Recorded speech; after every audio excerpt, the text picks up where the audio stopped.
Bonjour tout le monde, bonjour mon conseiller du cœur. Ça faisait longtemps que je n'avais pas fait d'interview et ça me fait très plaisir d'être parmi vous ce soir. D'autant plus plaisir que j'ai réellement un invité de marque à vous présenter et surtout un concept qu'il va nous exposer et je vous invite vraiment à rester jusqu'à la fin. Ça mérite, ça va certainement être très très intéressant. Donc je vais inviter mon invité justement, Bernard Cadot. Enchanté Bernard, bonsoir. Bonsoir à toutes et à tous. Donc, je m'appelle Bernard Cadot. Je suis agent immobilier depuis un petit peu plus de 40 ans. Et j'ai commencé ma carrière d'agent immobilier dans le réseau Orpi, que j'ai eu le plaisir de diriger pendant 18 ans, dont 12 ans en qualité de président.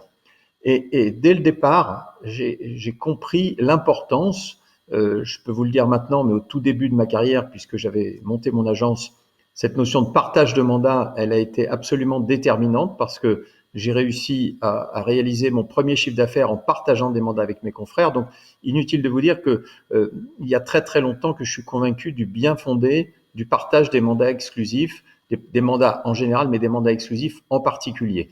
Et puis j'ai quitté la présidence d'Orpi parce que je souhaitais passer la main et ne pas rester au-delà, parce que ça n'aurait pas été raisonnable. J'ai quitté cette présidence d'Orpi et je me suis toujours tourné, et j'ai toujours bien sûr beaucoup de passion et beaucoup d'intérêt pour la chose immobilière et pour la profession et pour l'organisation de cette profession. Et cette conviction qui a été forgée depuis fort longtemps en moi de l'utilité de ce partage, elle n'a fait que se renforcer. D'où l'idée de lancer ce projet, qui n'est plus un projet maintenant puisque c'est une réalité, de créer une plateforme de partage de mandats exclusifs. Ça s'appelle e-listing et c'est hébergé dans une association qui est une association de professionnels de l'immobilier pour des professionnels de l'immobilier et qui s'appelle Partage Plus. Très bien. Mais alors, cette idée de partage du mandat exclusif, parce que on va se faire un peu l'avocat du diable, on entend un petit peu tout à ce propos, notamment pas mal d'agents immobiliers ou peu importe de mandataires qui partent du principe que comme ils ont justement une exclusivité, ils se sont battus pour avoir une exclusivité, eh bien, ils ne voient pas pourquoi ils la partageraient. Moi, je me suis vu, lorsque j'étais encore sur le terrain, je me suis vu de nombreuses fois m'entendre dire, bon, bah écoute, oui, bah, tu as des clients, mais écoute, je le garde encore 15 jours. Et puis, si dans 15 jours, je ne l'ai pas vendu, reviens vers moi.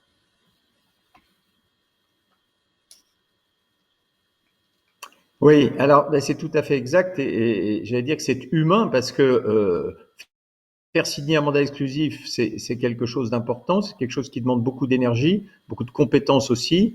Et le premier réflexe pourrait être celui que vous décrivez, c'est-à-dire, j'ai eu assez de mal à rentrer ce mandat exclusif, je vais m'en occuper tout seul. Et ça n'est pas intuitif de partager. Mais il faut avoir présent à l'esprit deux choses. La première, c'est que quel que soit le positionnement des agents immobiliers, des professionnels de l'immobilier, il y a un invariant, il y en a plutôt deux, un qui concerne l'acheteur et un qui concerne le vendeur. En l'occurrence, l'acheteur, il veut du choix et le vendeur, il veut beaucoup d'acheteurs. Et le seul moyen d'arriver à concilier ces deux besoins et ces deux attentes, c'est de lui amener l'offre la plus large possible à un instant T. Et c'est vrai, je répète, ça n'est pas intuitif. Deuxième chose dont je peux témoigner, parce que et je pourrais apporter des chiffres là-dessus s'il le fallait, en toutes circonstances. Alors bien évidemment, pas sur le premier mois où on a rentré son mandat et on voudrait le vendre tout seul, mais si on regarde sur une plus longue période, par exemple une année d'exercice, ben les choses, elles s'équilibrent. Parce que une fois, j'ai le vendeur, mais j'ai pas l'acheteur, et une autre fois, j'ai l'acheteur et j'ai pas le vendeur, c'est-à-dire que j'ai pas le mandat. Et donc, à la fin d'une année d'exercice, eh bien, très clairement, ceux qui partagent des mandats réalisent plus de chiffre d'affaires que ceux qui n'en partagent pas. J'ai un exemple qui n'est pas celui d'e-listing et pour cause, puisqu'on a quelques mois d'existence, mais j'ai fait partie des fondateurs d'Amepi, du fichier Amepi. Eh bien, les statistiques démontraient clairement que, et j'étais patron du réseau Orpi à l'époque, les statistiques démontraient que des agences Orpi qui appartenaient au fichier Amepi réalisaient, en partageant des mandats exclusifs, beaucoup plus de chiffre d'affaires qu'une agence Orpi qui n'appartenait pas. Donc c'est aussi ça l'esprit de e-listing et de Partage Plus, c'est d'extrapoler tout ça, d'essayer de surmonter les intuitions ou les réflexes qu'on croit être des bons réflexes, mais qui en réalité ne sont pas les meilleurs réflexes, pour passer au-delà parce que quand on est un professionnel de l'immobilier, on ne travaille pas pour le court terme, on travaille pour le court, moyen et long terme pour fidéliser ses clients. Et in fine, je crois que c'est vraiment de ça dont la profession a besoin et dont les clients ont besoin. Alors, vous avez dit quelque chose d'intéressant, enfin de surprenant. Vous parlez de l'AMEPI. Vous êtes à l'origine de l'AMEPI, c'est ça? Parce qu'on connaît un petit peu la guéguerre entre justement l'AMEPI, les agences et les mandataires. L'AMEPI a une ligne directrice qui est Alors, particulière. ouais. Alors, je vais d'abord, soyons modestes, je ne suis pas le seul fondateur d'AMEPI. J'ai fait partie des patrons de réseau et des responsables professionnels qui, à l'époque, ont fait le constat qu'il valait mieux partager les mandats plutôt que de ne pas les partager.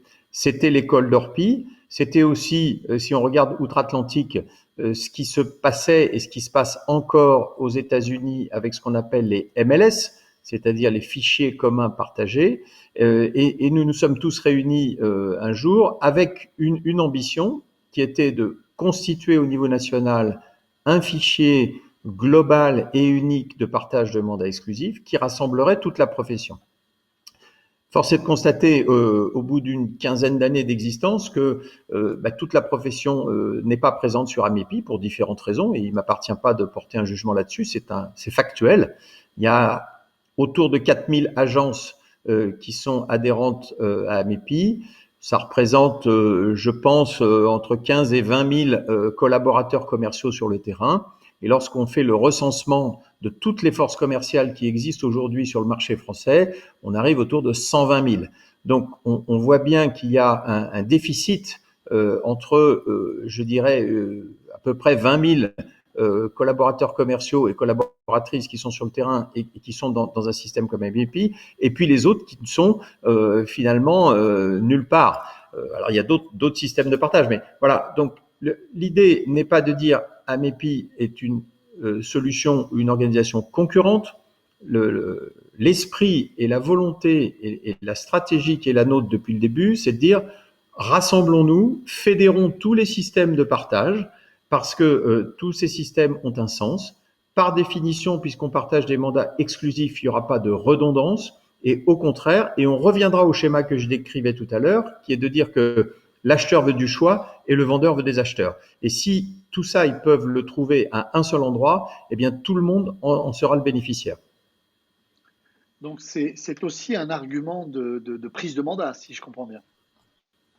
Oui, parce que bien sûr, parce que les vendeurs aujourd'hui sont parfaitement éduqués, ils connaissent parfaitement toutes les stratégies commerciales, les portails immobiliers, la diffusion, Internet est passé par là, ils utilisent le digital, etc., etc. Une des raisons d'être du professionnel, c'est de créer de la valeur supplémentaire pour son client et de partager cette valeur avec lui-même. Et en l'occurrence, eh bien très souvent, et moi j'ai des souvenirs lorsque j'étais agent immobilier de terrain et que j'étais au contact de mes clients, très souvent les vendeurs me disaient Monsieur Cadeau, on vous connaît, on a confiance en vous, mais sur la commune il y a également une autre agence dans laquelle on a confiance, et si on vous signe le mandat exclusif à vous, eh bien on ne pourra pas le signer à l'autre, et on ne voit pas pourquoi les deux n'en bénéficieraient pas. Donc c'est aussi la meilleure réponse à l'argument numéro 1 du vendeur qui dit je ne veux pas signer de mandat exclusif. Là, en l'occurrence, si on lui dit que l'ensemble des professionnels auront à vendre le bien qu'ils mettent en vente, on amène un argument supplémentaire et on lui retranche à lui un argument contre la signature du mandat exclusif. Très bien. Donc, on est vraiment, oui, effectivement, on travaille dans l'intérêt. Alors, personnellement, hein, moi, là, je me fais un petit peu l'avocat du diable, mais c'est vrai que c'est ma vision du mandat exclusif. C'est-à-dire que, de toute façon, à partir du moment où on prend un mandat exclusif, on doit apporter tout le service derrière au client.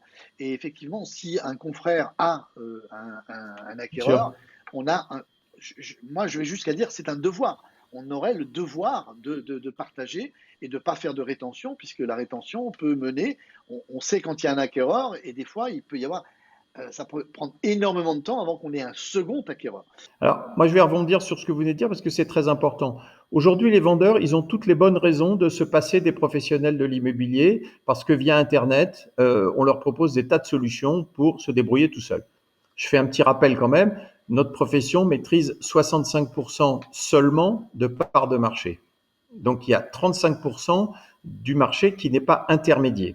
Et ça, c'est très important. Si vous regardez par exemple l'année dernière où le nombre de ventes en France a dépassé le million, 1 080 000, mais même si on reste grosse maille sur 1 million, ça veut dire qu'il y a 350 000 transactions qui échappent aux professionnels. Et il faut quand même se poser la question. Et là aussi, comparaison n'est pas raison, mais quand même, lorsqu'on regarde dans les pays où les systèmes de MLS existent, les professionnels maîtrisent entre 95 et 98% de parts de marché. Donc, dans une époque qui est complexe, avec des enjeux économiques très importants, avec des professionnels qui, sur le terrain, se forment, sont compétents, travaillent énormément, ouvrir ou offrir la possibilité de capter 35% de parts de marché en plus, ou même si c'est pas 35, mais au moins les 30% qui feraient qu'on arriverait à ces 95% que maîtrisent par exemple les Américains ou les Canadiens, et ben je crois que ça vaut vraiment la peine de laisser un petit peu de côté les mauvaises intuitions qu'on peut avoir ou l'envie de ne pas partager, parce que je suis absolument convaincu que non seulement le partage de mandats exclusifs, c'est le moyen d'aller chercher, de casser ce plafond de verre, parce que ça fait longtemps qu'on est qu'à 65% de parts de marché, de briser le plafond de verre des parts de marché des professionnels, et également, parce qu'il faut faire très attention à ça, d'éviter que le particulier ne reprenne des parts de marché. Parce que là encore, c'est quelque chose de très important. En parfait accord, je dirais, avec vous sur l'idée du mandat exclusif et du partage du mandat exclusif, même si je le regrette véritablement, c'est pas voilà, c'est pas de mise et c'est pas vraiment de mise encore dans notre profession. Vous parliez des États-Unis tout à l'heure, effectivement, là on a vraiment un exemple qui fonctionne. Maintenant, on a ce petit toujours cette cette réminiscence gauloise, j'oserais dire, de voilà, de freiner les avancées et freiner les bonnes idées en fait. Des outils de mandat partagé, il en Alors, en existe. fait, il y a deux choses qui. Oui, alors je vais répondre à votre question, mais juste pour rebondir sur ce que vous venez de dire. Il y a deux choses qui ne sont pas évidentes. Avant de dire que partager des mandats exclusifs, c'est pas évident, ce qui est une réalité, puisqu'on vient de le développer pendant plusieurs minutes, il y a aussi une autre chose, il faut être clair, hein, il faut tous dire entre nous, c'est pas toujours évident d'avoir envie ou de croire dans ses chances de faire signer un mandat exclusif à un client. Parce qu'il y a aussi chez les professionnels ce petit côté de se dire non, je ne vais pas y arriver. Ah ben non, il ne voudra pas. Bon. Donc je reviens sur ce que je disais, c'est un argument supplémentaire. Et ce que je voudrais dire à celles et ceux qui nous écoutent ce soir, c'est que c'est possible. Quand j'étais chez Orpi, on a lancé un mot d'ordre qui était un mandat exclusif sur deux il y a quelques années. Eh bien, aujourd'hui, le taux est dépassé. Et il y a des agences du réseau, et pas que dans le réseau Orpi, mais il y a des agences du réseau qui travaillent avec 100% de mandats exclusifs. Donc, c'est possible. Il y a la volonté de le faire, il y a le talent et la compétence pour le faire, bien sûr, et il y a aussi l'issue pour faire valoir ça, et cette issue, c'est le fichier partagé des mandats exclusifs, clairement. Alors, je reviens à votre question sur est-ce qu'il y a d'autres systèmes de partage de mandats. La réponse est oui. Et à ma connaissance, mais il y en a peut-être d'autres, à ma connaissance, il y en a 4 principaux. Il y a le fichier AMEPI, on en a parlé tout à l'heure, il y a l'ICI, LICI, il y a Intercab, et puis il y a aussi 50-50. Et il y a bien sûr e-listing. L'esprit, encore une fois, et vraiment ce qui nous anime depuis le départ, c'est de dire qu'on ne se positionne pas comme des concurrents, comme des adversaires de ces systèmes-là, parce que ça serait stupide, mais qu'au contraire, on veut être un fédérateur. On agit dans une démarche œcuménique qui est de dire, il n'y a pas de chapelle, il y a des professionnels qui sont sur le terrain tous les jours. Eh bien, on essaye de fédérer tout le monde et on essaye aussi de fédérer les différentes organisations qui font du partage de mandats en disant rassemblons-nous parce que les plateformes de partage de contenu, c'est pas moi qui les ai inventées, ça existe depuis l'avènement et depuis le développement d'Internet et partout où, quel que soit le sujet d'ailleurs, quel que soit le domaine, partout où il y a du partage de contenu, il y a de la création de valeur. Ça c'est une évidence. Et tout le monde a intérêt à créer cette valeur, à être co-créateur ou co-entrepreneur de cette valeur. Alors la différence avec entre e-listing justement et les alors même si c'est pas une question de concurrence, c'est peut-être un autre modèle économique. Moi ce que je vous propose Bernard, c'est puisque je me suis rendu bien sûr sur e-listing, j'ai vu un site et j'ai vu une vidéo qui est très très parlante. Je vous propose de regarder un court extrait de cette vidéo qui va présenter e-listing et puis après bien sûr le but ça sera que vous nous en disiez un peu plus. D'accord.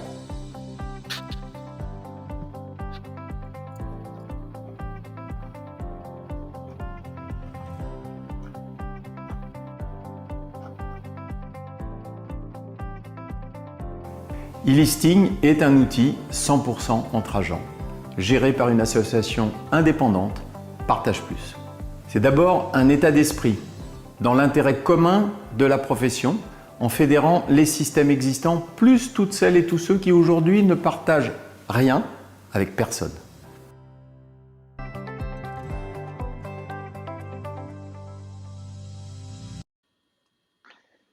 Alors, très clair, très clair. Moi, la chose qui m'interpelle, c'est le mot gratuit. Parce que j'ai pour habitude de jamais croire que tout est gratuit. Alors, d'ailleurs, on fait croire à nos vendeurs qu'ils peuvent passer des annonces gratuites sur le Bon Coin. Mais ces annonces gratuites, on sait très bien qui au final les paye. C'est nous, les professionnels. Donc, voilà, il y a bien quelqu'un qui paye dans e-listing quand même. Oui, bien sûr, il n'y a pas. Alors, vous avez raison. Il y a pas de magie et il n'y a pas d'entourloupe. On a choisi ce modèle. Bon, bien sûr, je vais vous l'expliquer, mais pourquoi on l'a choisi? On vient d'évoquer les différents systèmes de partage. Il y a aussi pour les professionnels euh, l'obligation ou la quasi-obligation de diffuser sur des portails. Et tout ça, ça fait de l'argent qui s'additionne, qui s'accumule. Et à la fin du mois, ça peut représenter des sommes très importantes. Donc, on n'a pas voulu en rajouter. Et du coup, on a choisi un autre modèle qui n'est pas le plus simple, ça c'est sûr, qui est le modèle gratuit pour l'utilisateur. Mais effectivement, il faut faire tourner la machine. Et nous avons choisi de faire appel à du sponsoring et à des annonceurs. Donc sur le site de e-listing, il y a des sponsors et des annonceurs. Les annonceurs étant vus uniquement par les professionnels ou également e-listing, c'est une plateforme qui est accessible aux particuliers, enfin pas aux particuliers, aux acquéreurs éventuels ou uniquement, comment ça se passe? Non. Alors, merci de me donner l'occasion de préciser. C'est absolument en B2B. Il n'y a absolument rien en B2C. Et comme je le disais, les annonceurs et les sponsors paient le droit d'être diffusés. Et c'est ce qui nous permet, nous, de faire tourner le modèle économique. Donc le modèle économique est basé là-dessus. C'est strictement B2B, strictement. Et puis également, ce que nous avons mis comme règle, c'est que un réseau ou une grande marque ne peut pas être annonceur parce qu'on ne veut pas qu'il y ait de distorsion de concurrence et que quelqu'un qui aurait plus de moyens puisse prendre plus de bandeaux qu'un autre et du coup peut-être inciter des collaborateurs à les rejoindre ou quoi que ce soit. Donc ça c'est juste une règle interne. Donc nous avons des annonceurs et il y a aussi des sponsors. Donc les réseaux peuvent être des sponsors s'ils le veulent, mais ils ne peuvent pas être annonceurs. Petite parenthèse quand même, parce que pour ne rien vous cacher, moi j'en suis à la fois très heureux et très fier. Aujourd'hui, 100% de toutes les marques immobilières sont utilisateurs d'e-listing. Il n'y a pas eu de mouvement, je dirais, massif de tous les réseaux, mais il y a plusieurs agences de chacun des grands réseaux, de chacune des grandes marques immobilières qui sont présents sur e-listing, et puis d'autres qui ont choisi carrément d'abonner tout le monde et de mettre tout le monde comme utilisateur. Donc, c'est aussi pour nous une bonne motivation, une bonne raison d'aller encore plus loin. On est à 7500 utilisateurs aujourd'hui, on devrait frôler les 8000 très bientôt. Et puis, on a d'autres objectifs derrière, bien sûr. D'accord. Donc 7500 justement, j'allais vous demander un peu s'il y avait des chiffres. E-listing existe depuis combien de temps? Alors, e-listing a été lancé, on a ouvert la plateforme le 6 mars 2021. Et donc, nous aurons une année d'existence le 6 mars 2022. Et notre objectif de fin d'année 1, c'est 20 000 utilisateurs. Et j'espère et je pense qu'on devrait pouvoir y arriver. Oui, sachant Et, que et plus, et plus hein, bien sûr, hein, il peut y en avoir plus. Mais c'est notre objectif de fin de première année. Bien sûr. 2021, voilà, ça a été un démarrage dans une année un petit peu particulière. On est bien d'accord. Je ne vous le cache pas. 7500 utilisateurs, ça représente combien de mandats? Je pense que vous avez un chiffre à ce niveau-là, qui sont en circulation en moyenne. J'ai pas encore de chiffres consolidés parce que entre l'inscription en tant qu'utilisateur et les flux de mandats qui arrivent, il y a un temps d'écart qui se passe et je suis dans l'incapacité de vous donner le nombre de mandats là ce soir. Mais c'est plusieurs milliers de mandats bien sûr. D'accord. Vous nous avez dit Et tout à on l'heure, donnera les chiffres au fur et à mesure. alors vous nous avez dit tout à l'heure en vous présentant que vous aviez 40 ans de métier et 40 ans à la tête d'un groupe comme Orpi, c'est pas rien.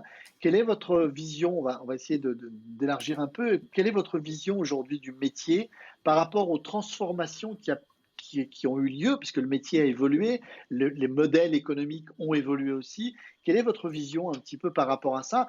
Parce que ça a aussi un impact sur le mandat exclusif, justement. Et quelle est votre vision un petit peu par rapport à ça?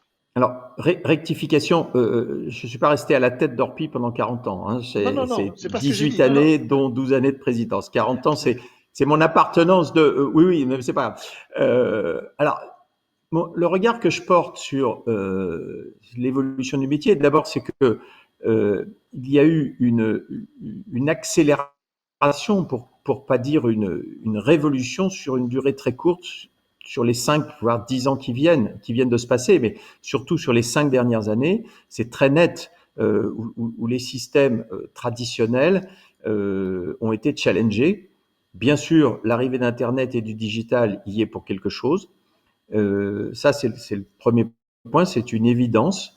La deuxième chose, c'est que il y a de plus en plus d'argent investi dans l'industrie immobilière. J'en veux pour preuve la vente du quart du capital de IAD pour 300 millions, je crois. Ça, c'est quand même quelque chose de significatif. Beaucoup de solutions, beaucoup de startups, beaucoup de gens qui se lancent et qui lèvent des fonds. Alors, bien sûr, sur la scène internationale, économique et financière, il y a en ce moment beaucoup d'argent qui circule sur la planète, donc c'est peut-être plus facile qu'avant, mais pas forcément. Parce que je pense que tout un chacun se rend compte que l'industrie immobilière, pas l'immobilier, parce que l'immobilier, tout le monde y croit, l'industrie immobilière, c'est quelque chose qui est porteur d'avenir. L'autre phénomène que j'observe, c'est la concentration. Dernier épisode en date, c'est le rachat par Arch de Century 21, qui est un excellent réseau d'agents immobiliers, qui a d'ailleurs apporté beaucoup de choses à l'industrie immobilière parce que ils ont apporté des notions de méthode de vente, de formation, etc., et qui a toujours été challenger. Enfin, si vous me passez la métaphore et la métaphore cycliste, ben on se tirait la bourre régulièrement entre Orpi et Century, donc un réseau très important aussi, et qui vient d'être acheté pour 84 millions d'euros. Donc, on peut se poser, je ne sais pas si le parallèle est exact, mais en tout cas, on a d'un côté 100% d'un très grand réseau immobilier français qui est vendu pour 84 millions et un quart d'un réseau de mandataires qui existait pas il y a 10 ans, je pense, qui vient d'être vendu pour 300 millions. Donc, ça pose les choses. C'est aussi une leçon qu'il n'y a pas de modèle unique et qu'aucun modèle, à mon avis, ne peut prétendre être le modèle universel derrière lequel se rangeront tous les professionnels de l'immobilier. Il y a des modèles que je qualifie d'hybrides, et quand je dis hybride, c'est pas péjoratif, mais je pense à Keller Williams, par exemple, qui est un modèle qui est en pleine expansion et en pleine ouverture, avec ce système de market center, avec beaucoup de collaborateurs dans chaque, etc., et puis de la méthode. Bref, il y a vraiment beaucoup de choses qui se passent. Il faut que les réseaux traditionnels se mettent au diapason et qu'ils se pas forcément se remettre en question, mais en tout cas qu'ils soient agiles, parce que derrière, il y a une demande du client qui a évolué considérablement et qui fait qu'il faut être au rendez-vous en permanence. Dernier point, je ne veux pas être trop long là-dessus. L'autre très marquant, je le pense, c'est que les professionnels qui étaient traditionnellement tournés vers la transaction et la transaction pure viennent petit à petit, je dirais même de plus en plus, au métier de la location et de l'administration de biens. Parce qu'il y a une forme de complétude, de service global qu'on peut apporter aux clients en pratiquant tous ces métiers-là. Ah, vous parliez tout à l'heure justement vous tiriez la bourre avec Orpi et Century 21. Et justement, cette concentration dont vous avez parlé, est-ce que c'est pour vous une bonne chose ou est-ce que c'est quand même quelque chose qui peut changer le paysage de l'immobilier en règle générale? Bah, moi, je me placerai pas sur le terrain de est-ce que c'est bien ou pas bien, parce que de toute façon, c'est comme ça. Chacun a une stratégie qui lui est propre. Il y a des modèles différents aussi. Orpi est une coopérative, le groupe Arche n'en est pas une. Il y a des stratégies et des modèles d'organisation différents. Il faut faire avec, parce que personne n'imaginait, je pense, il y a 10 ans, qu'il puisse y avoir une émergence telle des réseaux de mandataires. Pourtant, ils sont là. Et donc, il faut que les professionnels en général fassent le bilan de ce qui existe, se comportent en compétiteurs, parce qu'il y a toujours une compétition sur le terrain, il ne faut pas se raconter d'histoire. Et d'ailleurs, je reviens à cette histoire de partage, à ce système de partage. C'est pas parce qu'on partage des mandats on n'a pas de compétition. Parce qu'il y a une compétition numéro 1 qui est celle d'arriver en premier chez le client ou dans l'esprit du client pour faire signer des mandats. Donc la compétition, elle existe toujours. Et à chaque époque, il faut savoir s'adapter, il faut savoir évoluer, il faut savoir se donner les moyens de le faire. Quel que soit le système, et ça, alors pardon, j'enfonce une porte ouverte, mais je crois que c'est important de le rappeler, quel que soit le système, c'est la compétence et la proximité qui feront la différence. La proximité, elle n'est pas forcément physique, elle peut être sous d'autres formes, mais c'est la compétence. Acheter ou vendre un bien immobilier, louer, faire gérer, etc., ça n'est pas banal. C'est pas quelque chose de si facile. Pour nous, c'est facile parce qu'on est dedans tous les jours. Par contre, c'est pour les particuliers, pour tout un chacun, c'est un moment important de la vie. Et si ils ont le moindre doute sur la compétence ou sur le déficit de compétence de l'interlocuteur, ils passeront à autre chose. Donc le maître mot de toutes ces organisations-là, c'est vraiment de cultiver la compétence, le suivi et donc la proximité avec son client.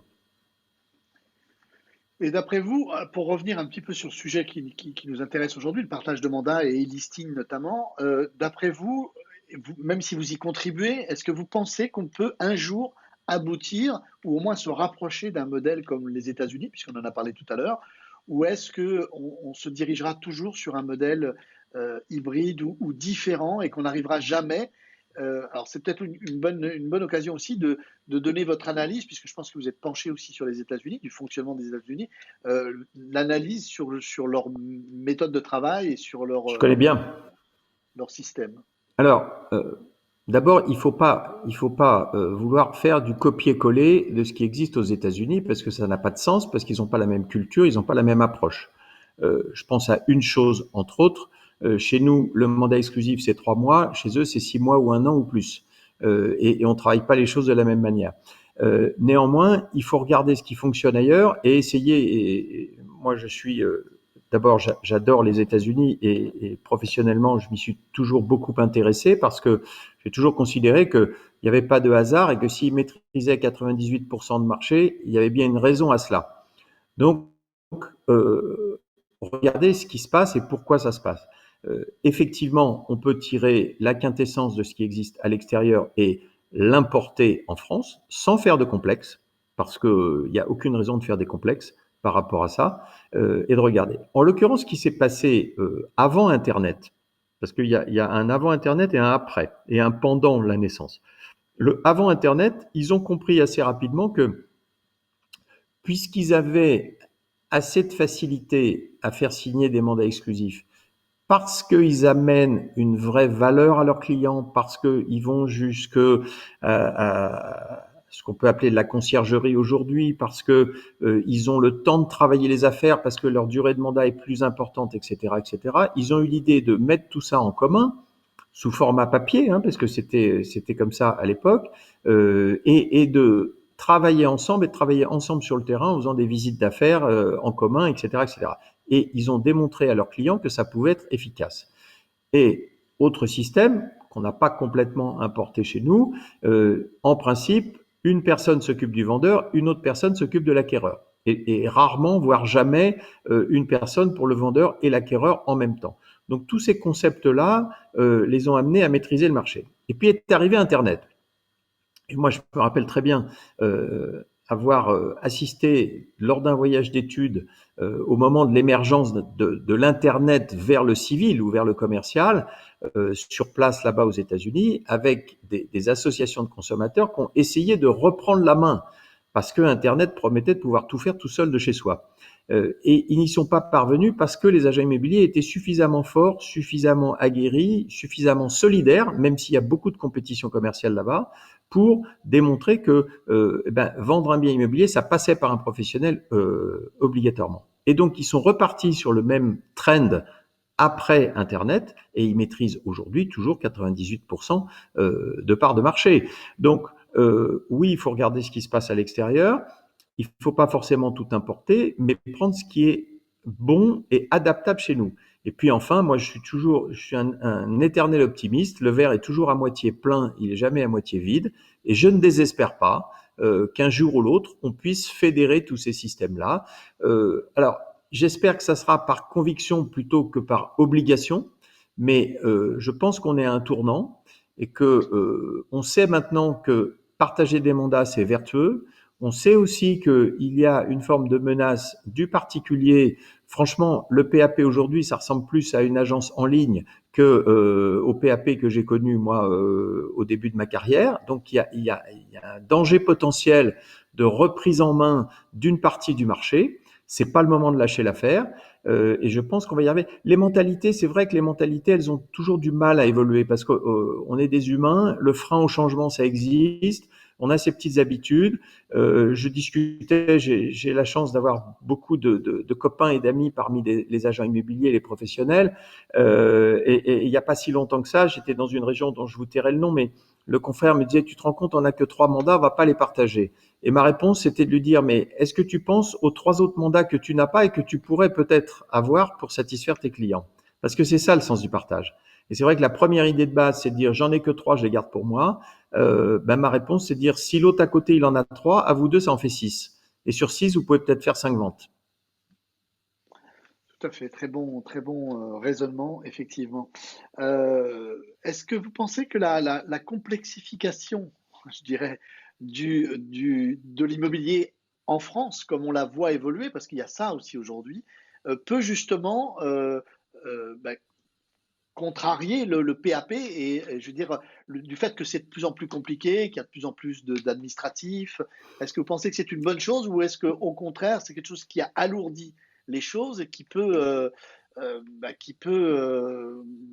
n'est pas bon ni dans un sens ni dans un autre, en fait? Alors, il y a 2 niveaux de lecture. J'ai omis, quand je parlais des États-Unis, d'évoquer ce que vous venez d'évoquer et merci de le faire. Une des raisons aussi pour lesquelles les professionnels aux États-Unis ont gardé la main, c'est que contrairement à ce qu'on peut penser vu d'ici, leur système est très complexe. Il y a énormément de démarches à faire.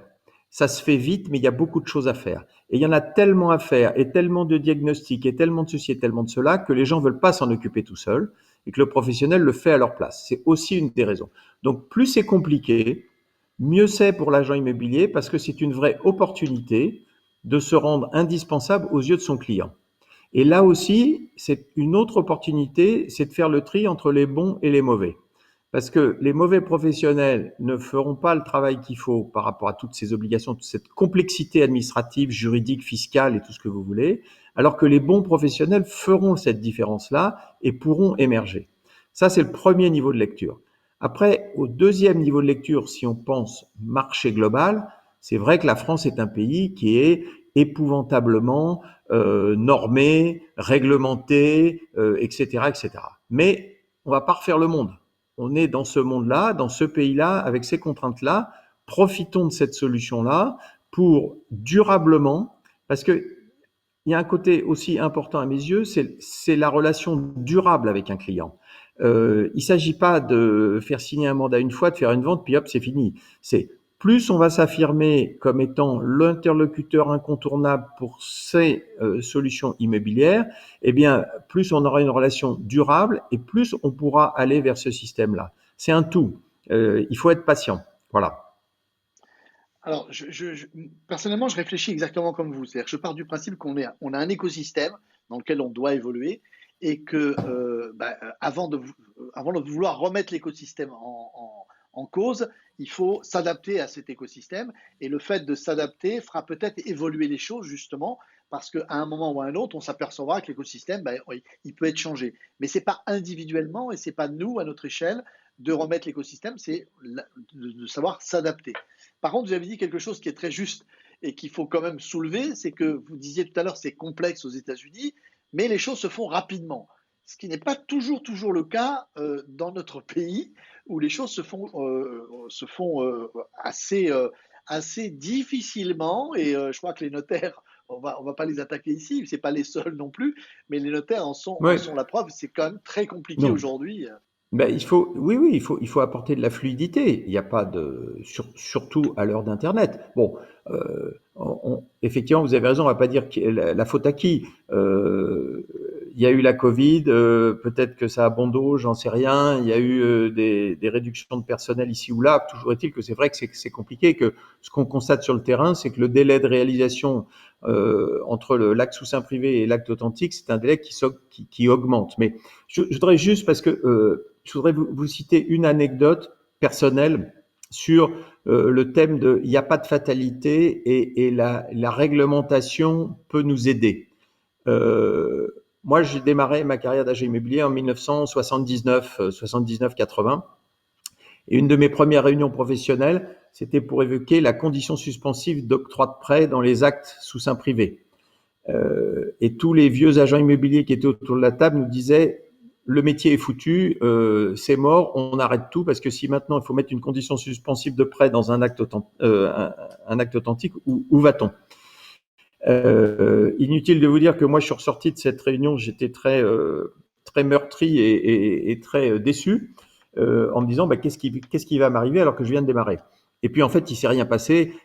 C'était il y a 40 ans et plus, et il y a toujours eu plein de ventes et on a battu des records de ventes et on insère petit à petit.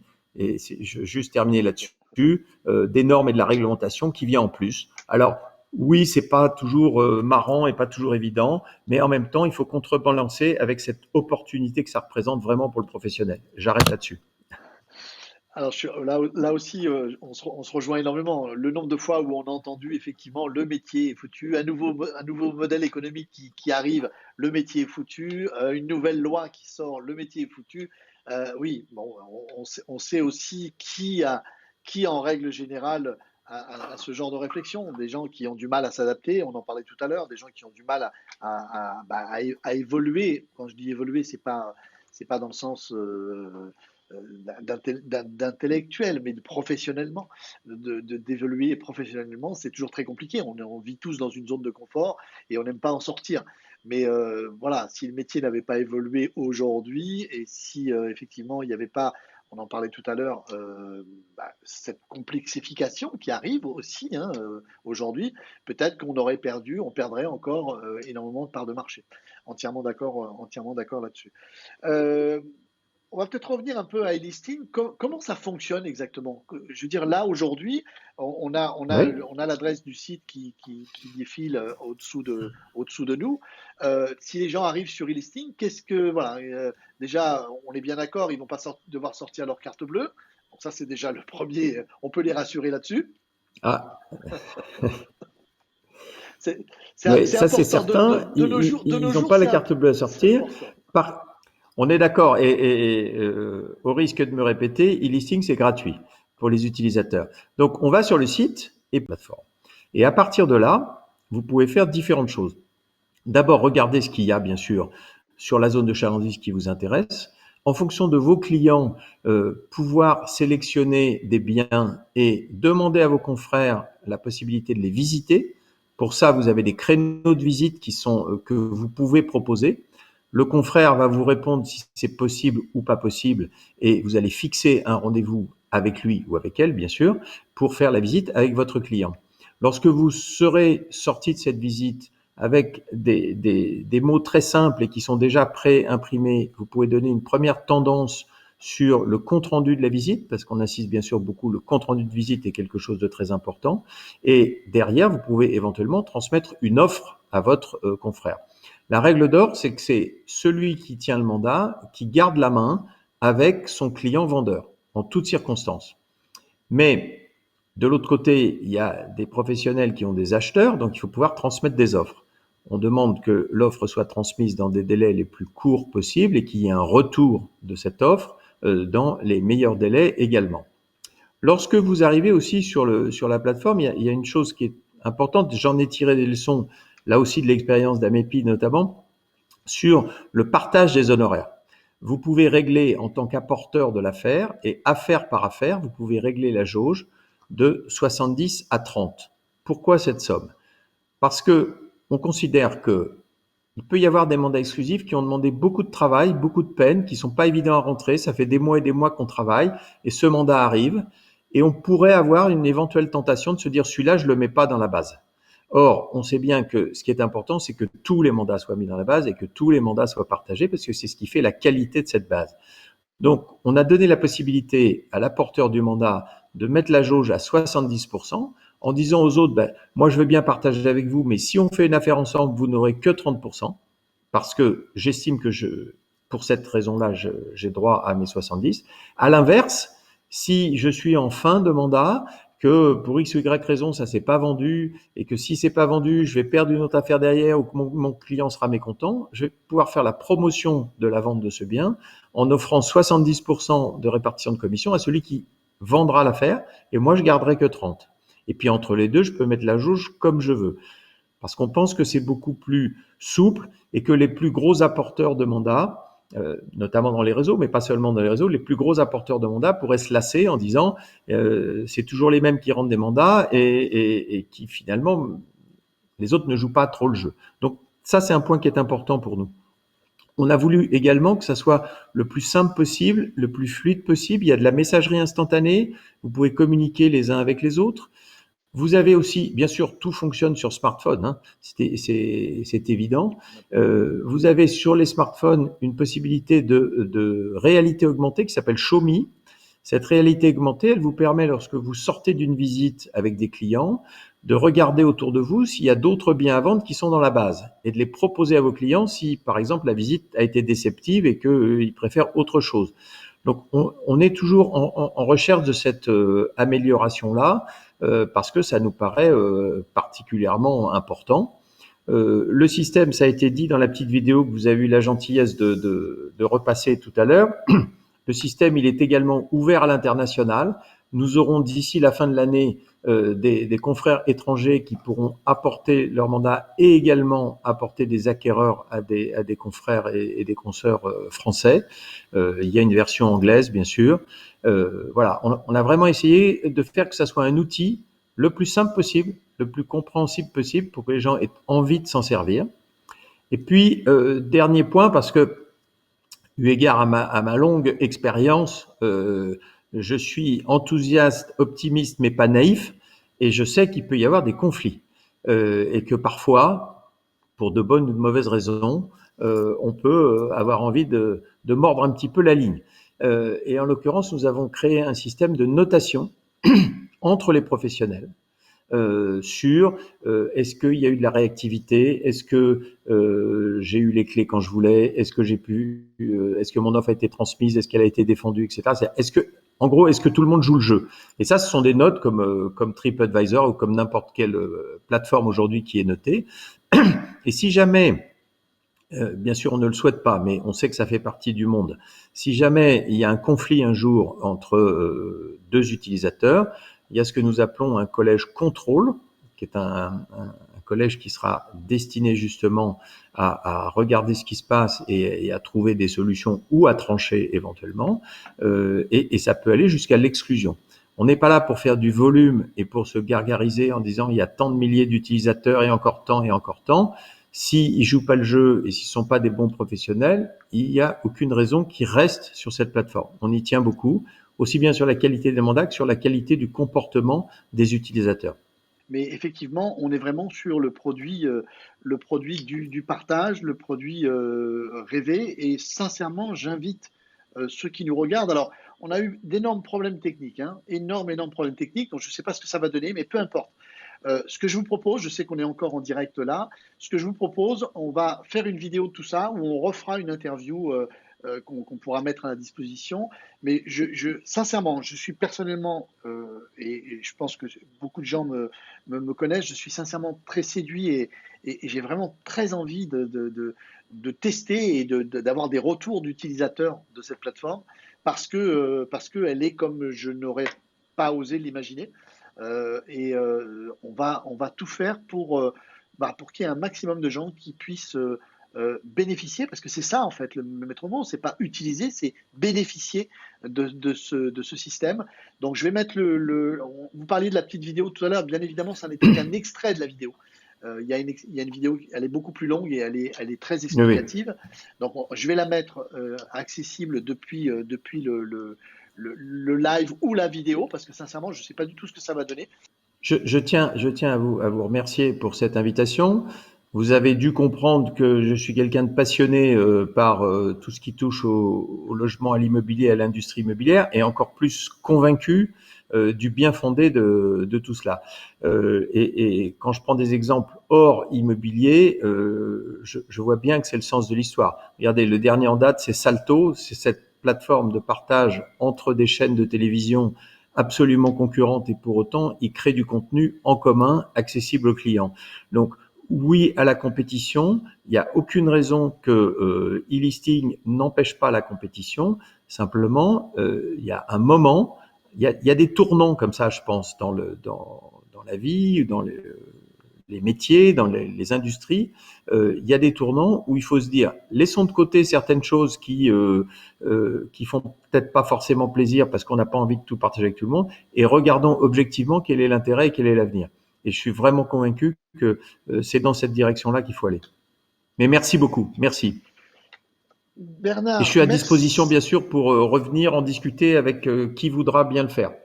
Voilà, on va regarder le résultat de cette vidéo. Une fois de plus, je m'excuse pour vous d'abord et puis aussi pour tous ceux qui nous ont regardés pour les problèmes techniques qui n'étaient pas du tout prévus. Au contraire, on avait vraiment préparé ça techniquement au maximum qu'on pouvait. Et là, Internet en a décidé autrement. En tout cas, si ce n'est pas concluant ou si ce n'est pas lisible, on refera quelque chose ensemble et on le mettra, puisque je suis tout à fait sur la même ligne que vous. Je suis dans le partage. Je partage énormément de contenu gratuit parce que je pense que c'est une bonne manière de faire évoluer les choses. Vous parliez tout à l'heure il y a des moments pour tout, effectivement. Et puis, des fois, il y a des paliers. Il y a un nouveau modèle qui réussit à s'imposer contre tout le monde. Et c'est un palier. Et on repart. Et à ce niveau-là, on peut repartir à une conquête supérieure. Parce qu'en fait, je pense qu'on est tous d'accord que on est là pour évoluer. On est là pour faire en sorte de mieux travailler. Une chose importante aussi, c'est que en fait, Internet a révolutionné notre métier, bien évidemment. L'immobilier a été révolutionné, mais il n'y a pas que ça qui a évolué. Les clients ont évolué aussi, les vendeurs ont évolué, les acquéreurs ont évolué. Ils ont évolué à cause, bien sûr, ou grâce à la technologie, mais pas que. Intellectuellement, on n'est pas du tout les mêmes qu'il y a 20 ans ou 30 ans en arrière. Toute cette technologie nous permet. Alors, après, on ne va pas rentrer dans le débat, est-ce qu'on est plus intelligent aujourd'hui ou est-ce qu'on était plus il y a 20 ans? On ne va pas rentrer dans ce débat-là, parce que ce n'est pas du tout l'objet de cette interview. Mais en tout cas, voilà, on revient à, je pense que si on doit tirer une conclusion, c'est on revient, il y a un modèle aujourd'hui, il y a un marché aujourd'hui, il est comme il est, qu'est-ce que j'en fais? Comment j'exploite ce marché? Qu'est-ce que j'en fais? Oui, effectivement, il y a 15 ans ou 20 ans en arrière, il était peut-être complètement inutile et illusoire de partager un mandat exclusif. Aujourd'hui, je pense que c'est effectivement l'avenir. Juste si vous voulez, pour conclure, ce sera mon mot de conclusion. J'ai souvent cité un proverbe africain qui dit que seul on va plus vite, mais ensemble on va plus loin. Et moi, j'ai envie que notre profession, elle aille plus loin. Eh ben, ça sera un très joli mot de la fin. Bernard, merci infiniment pour ce moment passé avec vous.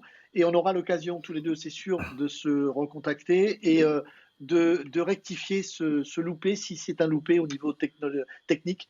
Mais en tout cas, merci infiniment Bernard. Avec plaisir. Bonne soirée à toutes et à tous.